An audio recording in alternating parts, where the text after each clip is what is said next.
This is not her first release this year though, as Rules for Being a Girl, a novel she has co-written with Candace Bushnell, was published on April 7.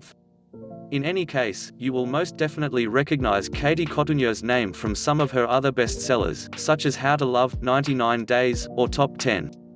She also contributed to Meet Cute, an anthology published in 2018, alongside some other remarkable authors such as Nina Lacour, Nicola Yoon, Julie Murphy, and Jennifer L. Armentrout. This new novel is advertised as a heavy exploration of North American politics and the need for young people to become invested in voting.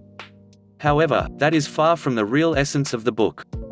Even if it is true that the main character, Meg, is quite passionate about politics and everything they involve, there is not much in-depth commentary about the current political situation of the US. This might be disappointing to some, but it is quite the relief for international readers, who may not know much about the topic in question. All in all, it is certain that politics are dealt with in a much more approachable way, leaving specific details aside, but also highlighting the importance of taking part on the future of one's country. Politics are also the key device for our two main characters, Meg and Colby, to meet, not in person, but telephonically. Living in different states, thanks to alternating chapters told through their point of view, the reader is able to witness the blooming relationship between these two apparently polarizing strangers. Meg is extremely passionate about her beliefs and defends her ideas with hope and fierceness, while Colby is more cynic. He has a passive position towards life and has little to no hope on changing things for the better.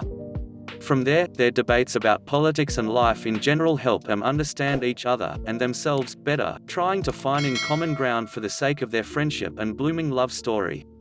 It only takes them a few fights and headaches to get there.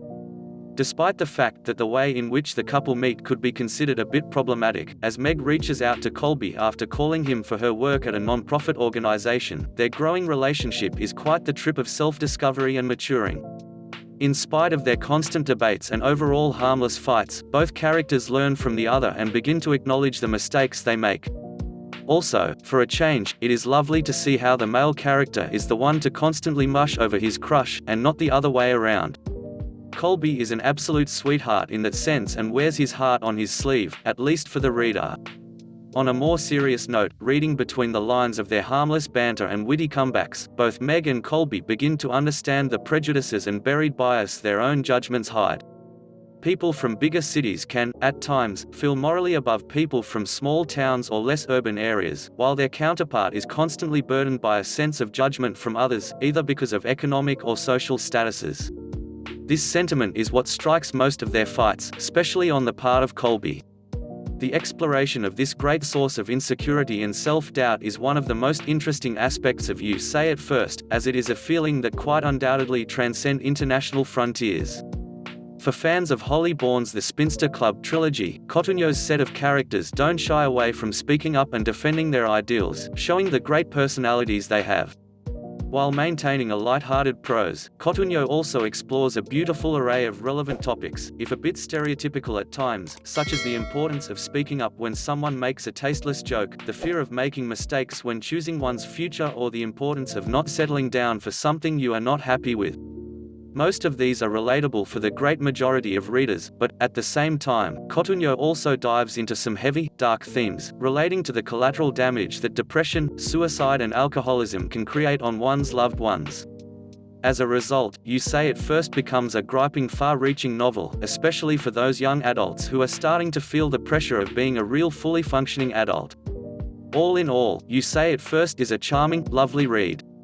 If you are looking for a quick, breezy novel that presents light and serious topics on equal amounts, with the cheeky banter of a quite special frenemies to lovers affair, this is the right choice for you. Meg and Colby will illustrate the importance of defending what you believe in, but trying not to be naive, for your own sake, or hurtful, for the sake of others, and that is probably what politics are all about in the long run, right? Meg has her entire life set up perfectly. Her boyfriend Mason is sweet and supportive. She and her best friend Emily plan to head to Cornell together in the fall, and she even finds time to clock shifts phone banking at a voter registration call center in her Philadelphia suburb. But everything changes when one of those calls connects her to a stranger from small-town Ohio, who gets under her skin from the moment he picks up the phone. Colby is stuck in a rut, reeling from a family tragedy and working a dead-end job, unsure what his future holds, or if he even cares. The last thing he has time for is some privileged rich girl preaching the sanctity of the political process. So he says the worst thing he can think of and hangs up. But things don't end there. That night on the phone winds up being the first in a series of candid, sometimes heated, always surprising conversations that lead to a long-distance friendship and then, slowly, to something more. Across state lines and phone lines, Meg and Colby form a once-in-a-lifetime connection. But in the end, are they just too different to make it work?